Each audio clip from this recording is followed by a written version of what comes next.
I used to think paranoia was just something people made up to feel important, like the world was watching them when really no one cared. But now I know better. Now I know that feeling in your gut when something is wrong is not always just anxiety. Sometimes it is your body begging you to run. It started harmless enough. I was walking through my neighborhood on a Saturday morning when I passed by a garage sale. I was not even planning to stop, but an old DSLR camera caught my eye. I had been thinking about getting back into photography, and for $20, it felt like a steal. The man running the sale was polite but oddly quiet, just nodded when I asked if it worked and said yes.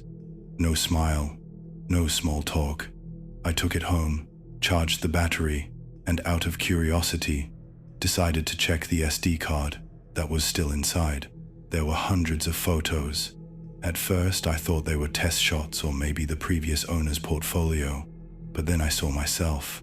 In the first picture, I was sitting at the bus stop near my apartment, looking down at my phone. I laughed a little, thinking it must have been a coincidence. Maybe someone took street photos, and I happened to be there.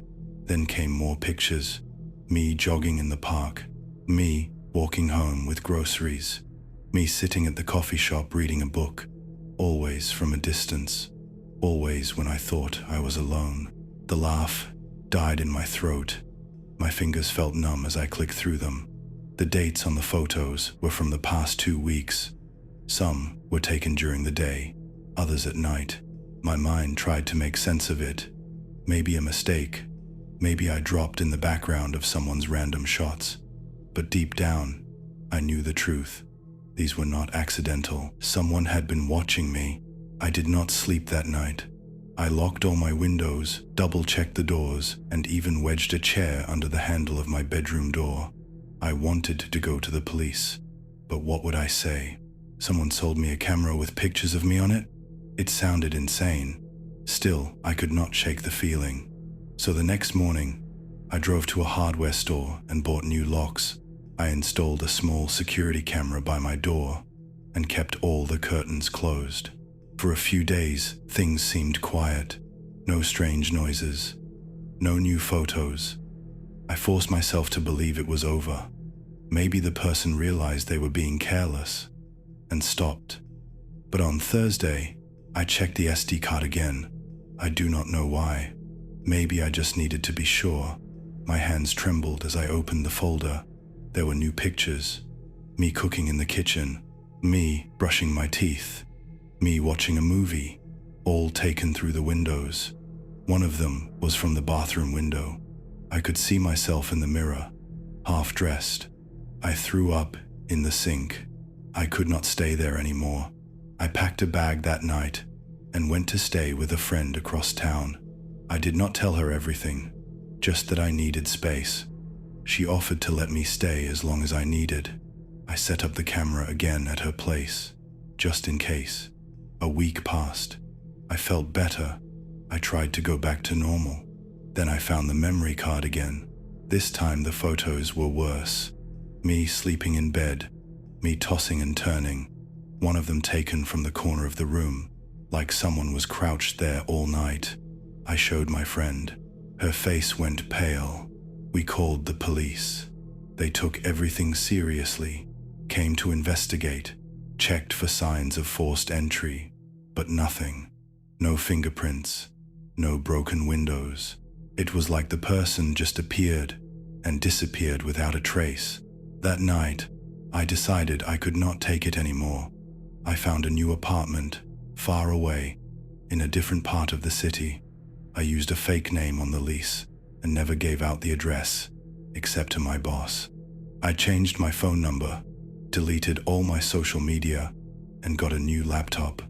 I was starting fresh. This time, I would not be found. I even bought a brand new camera, threw the old one into a river. I wanted nothing to do with it. For 2 weeks, everything was quiet. I started to breathe again. I cooked, read, even went for walks around the block. I never stayed out after dark. I checked the security camera daily. No alerts, no strange motion, no signs of anyone. But the fear was always there, a small whisper in the back of my mind, telling me not to get comfortable. Then last night, I got a package at my door. No return address, just my name written in black marker. Inside was a new SD card. No note, nothing else. My heart sank. I told myself not to look, to throw it away. But I had to know. I had to see. I loaded it into my laptop and opened the folder. More photos. All new. All taken in my new apartment. Me brushing my hair. Me doing dishes. Me crying on the couch. And then the last one. It was me sitting on the floor surrounded by old photos. I was crying, holding the first memory card in my hand. But here is the thing. That moment had not happened yet. I had not cried like that. I had not gone through the photos again. Not until I saw that picture. Then I broke. I dropped to the floor, just like in the image, sobbing, staring at the twisted trail this had taken. I looked around the room. Every corner felt like it had eyes, and in every single photo, including the last one, there was always a figure, a person in a dark hoodie, always in the background, sometimes standing behind a tree, sometimes near a building, but always there. And in the final photo, the one of me crying, he was closer than ever, standing right outside the window. I do not know who he is. I do not know how he keeps finding me. I changed everything. I erased my life. But he still knows. He still watches. And somewhere, maybe even now, he is taking another picture. One I have not seen yet. One where I am screaming. Some memories never leave you. They cling to your mind like shadows that stretch longer with time, always just behind you, always waiting to be noticed. It all began in my second semester at university, when life was normal and routine. My name is Daniel, and back then I was just a regular student trying to keep up with classes, assignments, and part-time work. I lived alone in a small apartment near campus. Nothing special, just enough space for a bed, a desk, and a window that never closed properly. I had no idea that my nights were about to change forever. The first call came on a Tuesday, just after 2 a.m., and at first, it seemed harmless. I thought maybe it was a mistake, a wrong number, or someone drunk, dialing random contacts. But when it kept happening at exactly the same time every night, with no words, only breathing, that is when the fear started to settle in. The second night, I let it ring until it stopped. On the third, I picked it up again and waited. Heavy breathing, slow, deep, no voice, no background sound, just breathing. I hung up and stared at the wall in the dark, unsure whether to be angry or unsettled. By the end of that week, I had started to dread the sound of my ringtone. I tried blocking the number, but the caller always returned with a new one. Each time different, each time impossible to trace. Always at exactly 2:03 a.m. It became a pattern, a ritual I never agreed to. I began staying up late, watching the seconds on the clock crawl toward that cursed time, hoping maybe this night would be the one. It did not come, but it always did. At first, I told myself it was a prank. Someone had found a way to mess with me, maybe a hacker or some app glitch. But then it got worse. One night, I muted my phone and turned it face down. I still woke up, not from the ringtone, but from the silence. A silence that felt thick, like the air had been drained from the room. I turned over and checked my phone. Missed call, 2:03 a.m. Same breathing in the voicemail, except this time, just before it ended, the voice whispered my name, Daniel, soft, drawn out, like someone standing at the foot of my bed. I sat up and turned on every light. I did not sleep again that night, and I started locking my bedroom door, even though I lived alone. The following evening, I noticed something strange on my phone. In the voice memos app, there was a new recording I had not made. It was nearly 2 hours long. I hit play. The first few minutes were nothing but silence, then the sound of my own breathing, slow and steady in sleep. But then came the footsteps, faint but clear, crossing the floor, approaching slowly, then stopping. My name again, Daniel, over and over. The voice was low, scratchy, but calm. And then it started to shift. The tone, the pitch, it began to sound like me. Not a perfect match, but close enough that I paused the recording and stared at the screen, unsure whether I was hearing right. Near the end of the file, the voice sounded exactly like mine. And then it said, "I see you." I deleted the file. At least I thought I did. But every night after that, a new one appeared. Always around 2 hours long. Always capturing things I never remembered. Sometimes the sounds of drawers opening or whispering conversations in my voice. Other times, just silence broken by soft breathing and the occasional laugh. My laugh, but twisted, like it belonged to something pretending to be me. I stopped telling anyone about it. No one believed me. They said I was stressed, sleep deprived. I began to wonder if they were right, until one night I picked up the call and heard something that nearly made me drop the phone. The voice said, "I am you." The way it said it made my skin crawl. It was not just a copy of my voice, it was perfect, down to the way I breathe between words, the way I hesitate slightly before speaking. It was me, and yet it was not. I asked who it was. Silence, then laughter. My laughter, but slower. Wrong. I hung up and opened the newest voice memo. This one was different. It did not start with footsteps. It started with two voices speaking in unison, mine and the other, saying the same words at the same time. It was a conversation I never had, about things I never did, but they both knew them. And by the end of the recording, there was only one voice left, the other one, and it said, "Go to sleep, Daniel. I will take care of everything." I could not stay there any longer. I packed a bag and left. I moved into a friend's spare room without telling anyone what really happened. I stopped using my phone at night. Eventually, I changed my number and tried to forget. It worked for a while. Months passed. I started feeling like myself again, until last week. My new phone rang in the middle of the night. 2:03 a.m. Unknown number. I let it ring. I did not pick up, but the next morning, a voice memo appeared on my phone. It was titled, "Welcome back," and when I hit play, I heard the sound of breathing, followed by a whisper. "I am still here. I know it is watching. I know it listens. I do not talk to anyone about it anymore. I have learned to live in silence. I do not sleep deeply. I do not trust my own voice when I hear it in recordings. And I do not answer unknown numbers, because if I do, I am afraid it might speak again. And the next time it says 'I am you,' I will not be able to argue, because a part of me already believes it." People say your home is the one place you should feel safe, but I think it is also where you can be watched the easiest. I live alone in a small apartment on the 6th floor of an old building with paper-thin walls and a hallway that echoes if you even breathe too loudly. It is the kind of place where the floor creaks when no one is walking and the pipes groan like they are in pain. I moved in about 6 months ago after getting a new job downtown.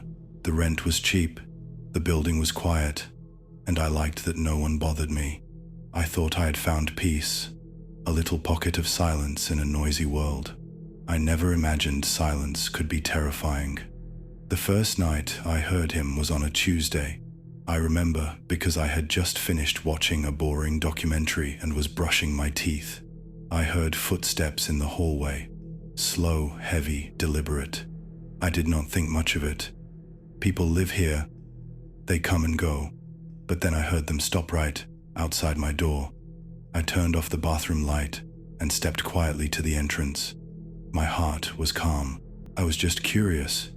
I looked through the peephole and saw nothing but the empty hallway. I shrugged and went to bed. It happened again the next night. This time, I checked the clock. It was 1:15 a.m. Same slow footsteps. Same stop at my door. When I peeked through the peephole, my breath caught. A man was standing there, facing the door. He wore a black ski mask. Not the kind kids wear in the winter, but the kind criminals wear in movies. He did not move. He did not knock. He just stood there like he was waiting. I stared for a full minute, but he never twitched, not even a sway. I stepped back, unsure if I should call someone, but then I looked again, and he was gone. The third night, I waited for it. I sat on my couch with the television off and the lights dim. When the clock hit 1:15, the footsteps came again. I stood quietly, barely breathing, and looked through the peephole. He was back. Same position, same mask, same eerie stillness. This time I called the police. I whispered into the phone, telling them someone was outside my door. The operator told me to stay on the line. 10 minutes later, 2 officers knocked. I opened the door, shaking, but the hallway was empty. They asked me if I had seen him clearly. I said, yes. They walked the floor, checked the stairwells, and even looked through security footage in the lobby. Nothing, no sign of him. I started to feel stupid, but he kept coming, every single night. Same time, same place. I stopped sleeping. I sat up in bed with a knife under my pillow. I bought a can of pepper spray and kept it in my hand like a comfort toy. I even started filming the peephole with my phone. But somehow, each time I tried, my battery would die or the footage would glitch. I began to question my sanity. Maybe I was dreaming. Maybe it was stress. But deep down, I knew I was not imagining him. After a week, I decided to do something different. I grabbed a piece of duct tape and stuck it over the peephole. If I could not see him, maybe it would feel less real. That night, I sat on my bed with my headphones in, trying to drown out the fear. But then I heard something that froze my blood. A whisper, right outside the door. Close, soft, like someone breathing against the wood. It said, "Why did you close your eyes?" I did not sleep at all that night. I stayed in the corner of my room, light on, phone in hand, but I could not bring myself to call the police again. I felt like they would not believe me. I barely believed myself. When morning came, I walked slowly to the door, unsure if I even wanted to open it. But curiosity won. When I pulled it open, something fluttered to the floor. It was a photograph. A printed photo, black and white. My hands shook as I picked it up. It was a picture of me, standing just behind the door, taken from inside my apartment. I screamed. Not loud, but sharp. Like all the air in my chest had turned into ice. I backed away, slammed the door, locked every bolt, and called the police again. They came. They searched. They asked if I had roommates, if anyone else had keys. I said no. They checked for signs of a break-in. Nothing. No fingerprints, no tampering, no broken locks. They left, and I sat in the kitchen trying not to cry. I felt like a prisoner in my own home. I did not understand how someone had taken that photo. There were no cameras inside, no windows nearby, no gaps, just me, alone, or at least I thought I was. That night, I sat on the floor with my back to the door. I did not care about sleep anymore. I just wanted to feel the door against me. I wanted to hear it if he came, but there was nothing. No footsteps, no whisper, just silence. And somehow, that made it worse. I checked the peephole once, forgetting it was covered. I almost peeled the tape back. Almost. But something told me not to. I stood there for a long time, hand hovering near the tape. That was when I heard it again. Not a whisper, a sound from behind me. Inside, the floorboard creaked in the hallway. My hallway.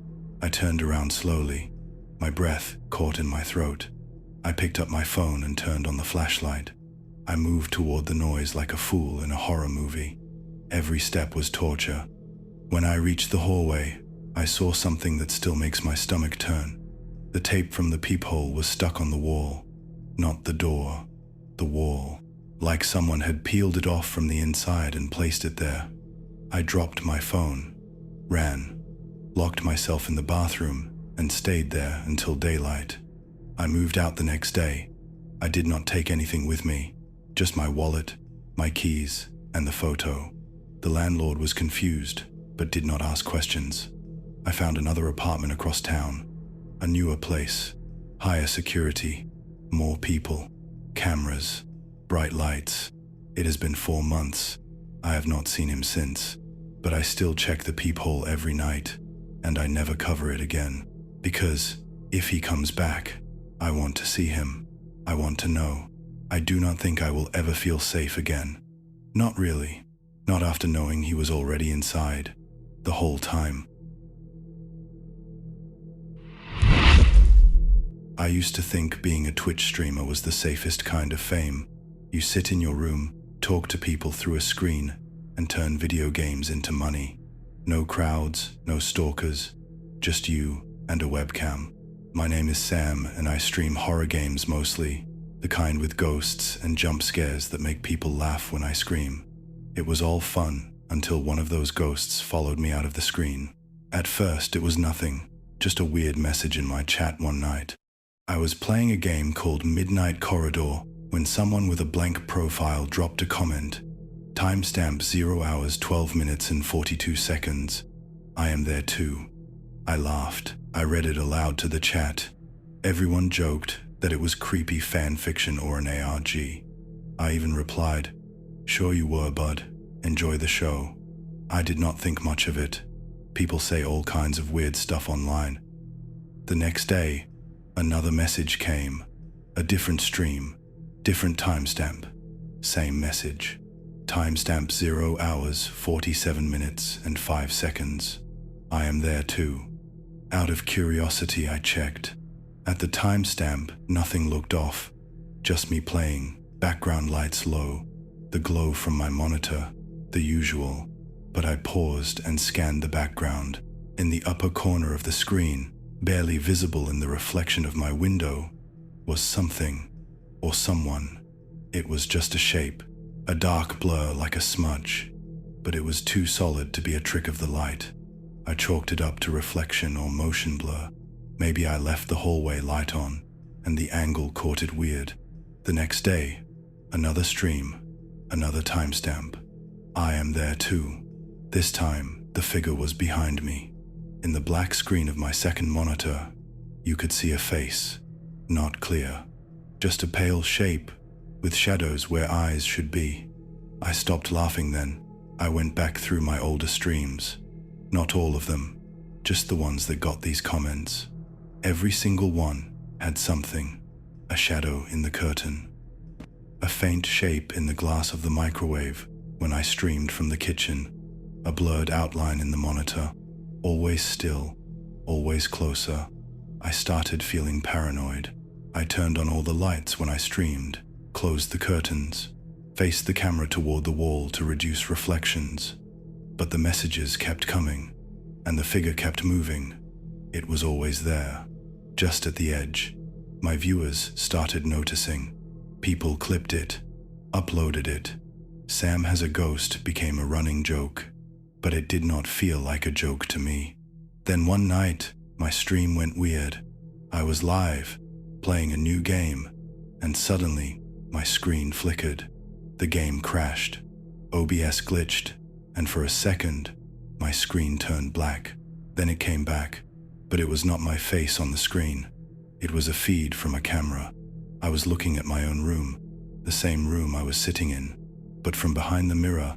At first, I thought it was a prank, a video feed glitch, or plugin error, but it kept playing. A smooth, high-quality view from a hidden camera I did not install. My face was not visible, just the back of my head. I spun around, There was nothing behind the mirror, just the wall. But the stream showed me, sitting there, real time, and behind me, a man. He stood perfectly still, pale face, hollow eyes. His mouth did not move, but I swear I heard breathing, deep and slow. I pulled the plug from the PC. Screen went black. Heart racing, I tore the mirror off the wall. Nothing, just drywall. No camera, no hole. I ran outside and slept in my car. The next day I hired a tech guy. He scanned everything. No bugs, no hacked accounts, no strange hardware. My OBS had no virtual feeds, no plugins that could do that. It was impossible. But the message came again. This time it was not a timestamp. It was a clip. The clip of the moment I saw him behind me. And below it, one line, "You finally see me." I stopped streaming for a while, but the stalker did not stop. He started sending emails, photos of me sleeping, shots taken from inside the house. One was from the kitchen doorway, looking into the living room where I had passed out watching television. Another was from behind my closet door. You could see me folding laundry. I moved out, changed numbers, got a new place with no mirrors, streamed again from a public studio. For a few weeks it was quiet. Then during one live stream my screen flickered again. My chat filled with spam. Hundreds of messages. "I am still there. You cannot run." Behind the wall, my camera cut out. Black screen again. And then came the same hidden feed, this time from above, like from a ceiling corner. My studio has no such camera. I looked up. Nothing. But the screen showed him again, standing right behind me, close enough that I should have felt his breath. I screamed and bolted. People thought it was a prank, a stunt. Some thought it was performance art. But I know what I saw. I shut it all down, deleted my channel, burned my old drives, went offline. Still, the messages come. They arrive in my inbox with timestamps from memories I never recorded. I was there when you cried on the stairs at age 10. I was there in the hospital hallway. I am always there. I do not know who he is or what he is. All I know is that he watches, and somehow he always finds a way to be just behind me. Even now, as I write this, I can feel it. A pressure in the air, a stillness, and in the reflection of my laptop screen, I swear I can see movement. I am afraid to turn around, because if I do, I think I will finally see him. And once I do not think I will be able to look away.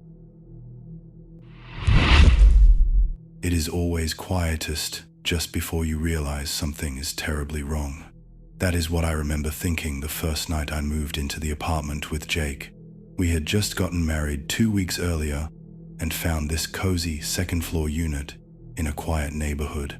The rent was cheap, the neighbors kept to themselves, and it felt like the perfect place to start our life together. Jake laughed at how happy I was about the little things.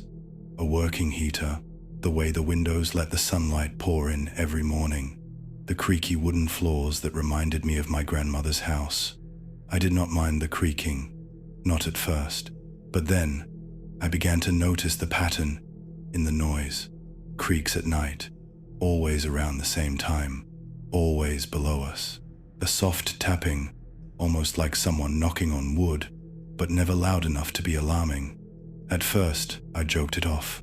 Maybe the place was haunted by a bored ghost. Jake laughed. He always laughed at my theories. But a week later, I was not laughing anymore. It started with the tapping, but then came the whispers. Late at night, when Jake was asleep, I would lie there, eyes wide open, hearing low voices from beneath the floorboards. Not full words, just sounds, breaths, whispers. It felt like someone was trying to speak, but holding back, hiding. I told Jake the next morning. He pulled me close and told me I was just stressed. Said the wedding, the move, everything had been a lot. Maybe he was right. I tried to believe him. but the noises only grew louder. One night, I leaned down on the floor and pressed my ear to the wood. That was the first time I heard my name. Emily, clear as day, whispered like a secret. I jumped up and backed away, my heart pounding in my chest. Jake said it was probably the plumbing or the wind or my imagination playing tricks on me. But the worst part was the smell. Sometimes the floor smelled like old dirt, damp, like soil and sweat, like something had been crawling beneath it. A few days later, I asked the landlord about the unit below us. His face changed immediately. He said no one had lived there for over a year. I asked why. He just shrugged and told me to forget about it, that the previous tenant had left suddenly and no one ever came to check the place again. That night, I barely slept. I kept hearing the whisper, Emily. Sometimes it was closer. Sometimes it echoed like it came through the vent in the bathroom. Once, I turned on the light and stared at the mirror, convinced I had seen something move behind it. A shadow, a flicker. Jake still did not believe me. He said I was letting fear get to me, that I needed rest, that I should stop watching horror movies before bed. But I was not imagining it. I was not. Everything changed the night Jake disappeared. It had been raining. He had gone to the kitchen for a glass of water while I stayed in bed. I remember checking the time. 2 in the morning. I waited. 5 minutes passed. Then 10. I called out his name, but no answer. I walked into the kitchen. It was empty. The lights were on. His glass was on the counter, half full. I checked the bathroom, the living room, every room. He was gone, just like that. I stood in the middle of the apartment, frozen. Something was wrong, something terrible. I called his phone. It rang once and then stopped. I called again, straight to voicemail. I dialed the police. They said it was too soon to consider him missing, that maybe he went for a walk. But Jake never left without telling me. Never. That night, I sat on the floor, crying, holding his hoodie close to my chest. That was when my phone buzzed. It was a message. No number, no name, just a message. I liked him, but I like you more. My heart stopped. I wanted to throw the phone across the room. I wanted to scream, but I could not. I just sat there, trembling, unable to breathe. That was when I heard it. A creak, right beneath me. Slow, heavy, someone walking under the floor. I stood up and backed away. I did not want to know. I did not want to see, but something inside me had to look. I dropped to my knees and pressed my ear against the wood again. This time, I did not hear my name. I heard breathing, long, deep, calm breathing, and then a soft laugh. Not loud, not mocking, just pleased, satisfied. The next morning, I went to the landlord again. I demanded to see the unit below. He looked pale but handed me the key. I went down the narrow staircase, every step creaking under my weight. The hallway was cold. The door to the unit was dusty. I unlocked it and stepped inside. The place was empty. No furniture, just bare floors and walls. But the floorboards were different. Some of them looked newer. Some looked loose. My hands shook as I lifted one. Beneath it was darkness, a tunnel dug into the earth. I dropped the board and stumbled back. I called the police. They searched the place, found the tunnels, said it looked like someone had been living down there for a long time, said there were holes cut into the walls, into the vents, into the floorboards, little peepholes, all facing my apartment. They found something else too, a notebook filled with drawings of me, notes about my habits, what time I showered, what I cooked, what I wore, and one line repeated over and over again. I liked him, but I like you more. The police never found Jake. They say he probably ran away, but I know the truth. I know someone took him, someone who had been watching us since the day we moved in, someone who lives in the dark, crawling through walls, peeking through mirrors, whispering through vents. Sometimes, I still hear him, even after I moved far away. Late at night, when everything is silent, the soft creak of a floorboard, a low breath in the bathroom, and once, just once, a voice in the mirror that said my name, Emily.